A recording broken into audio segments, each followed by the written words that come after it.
বাংলাদেশের ফিল্ডিং সেরার কাতারে বলেছেন কোচ আশিক হোসেন। ঢাকার মতো সিলেট টেস্টেও পাকিস্তানকে হারানোর প্রত্যাশা তাঁর। এখানেও পেস আক্রমণ এগিয়ে রাখবে বলেছেন আশিক। প্রশংসা করেছেন নাহিদ রানাকে নিয়ে।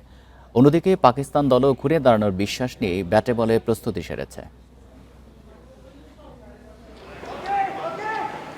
ঢাকা টেস্টে ঐতিহাসিক জয়, সিলেট মিশনে চাঙা বাংলাদেশ দল। ফুটবলে গা গরম শুরুতে সবার খুনসুটি, এরপর নেট সেশনের ব্যস্ততা।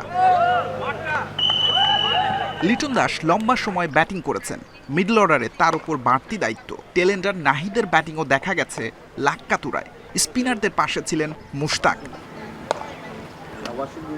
পাকিস্তানকে টানা দ্বিতীয় সিরিজে হোয়াইট ওয়াশের সুযোগ, সেটাকে চাপ হিসেবে নিচ্ছে না টাইগাররা, বরং আত্মবিশ্বাস রেখেই দাপট দেখানোর লক্ষ্য।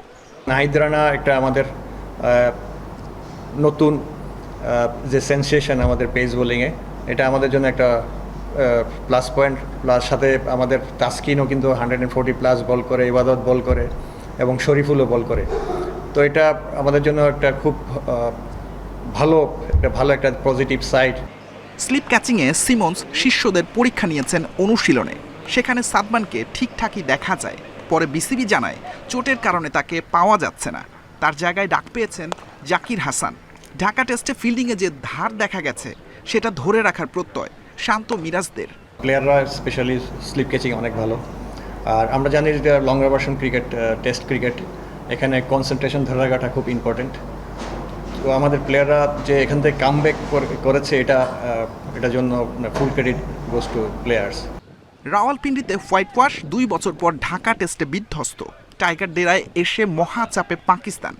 বাবর আজমের ফেরা ওদের ব্যাটিং শক্তি বাড়াবে। নেটে পেস স্পিনের বিরুদ্ধে সমান প্রস্তুতি নিয়েছে অতিথিরা। সিলেটে 2 দলের অনুশীলন যেমন হয়েছে, ঝুম বৃষ্টিও দেখা গেছে।